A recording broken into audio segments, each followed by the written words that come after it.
नमस्कार दोस्तों, आप सभी का स्वागत है मेरे यूट्यूब चैनल पर। आज हम बात करेंगे viral cough cold fever. Viral cold cough में मतलब एक समय में काफ़ी अधिक लोगों को हो जाना कोल्ड कफ फीवर। सिम्टम की बात करें, runny nose, sore throat, close nose, headache, fever, ये सब सिम्टम होते हैं।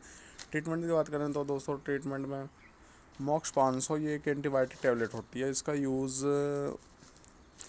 ज़रूरत पड़ने पर ही करते हैं क्योंकि वायरल में कोई एंटीबायोटिक का कोई ख़ास रोल नहीं होता। पर ज़रूरत पड़ने पर जो 7 या 8 10 12 दिन से ज़्यादा हो जाए तो उसके बाद इसका यूज़ है। ये one next chest and cold, ये टैबलेट काफ़ी अच्छा रिस्पॉन्स देती है वायरल में। इसमें सिट्राजिन है, पैरासीटामोल है, फेनाइलेफ्रिन है, ये सब इसमें साल्ट है, तो ये काफ़ी अच्छा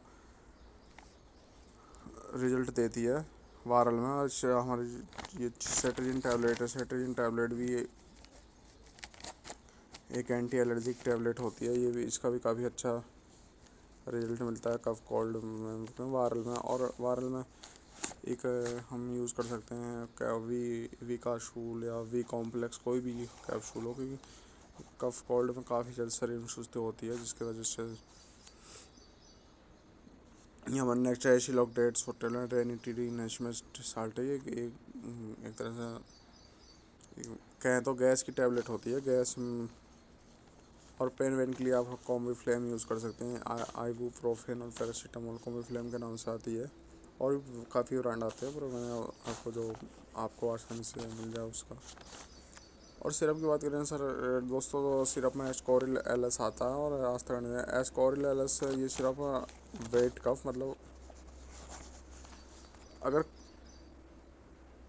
कफ आ रहा है तो उसमें यूज़ कर सकते हैं एस्कोरिल एलएस में सिर्फ। आज तक एक सूखी खांसी में देते हैं पेशेंट को। अगर ज़्यादा सूखी खांसी आ रही है, पेशेंट को कफ नहीं है, तो उसमें आप दे सकते हो। इसका काफ़ी अच्छा रिस्पॉन्स रहता है। धन्यवाद दोस्तों, वीडियो अच्छी लगी हो तो वीडियो को लाइक करें, चैनल को सब्सक्राइब करें।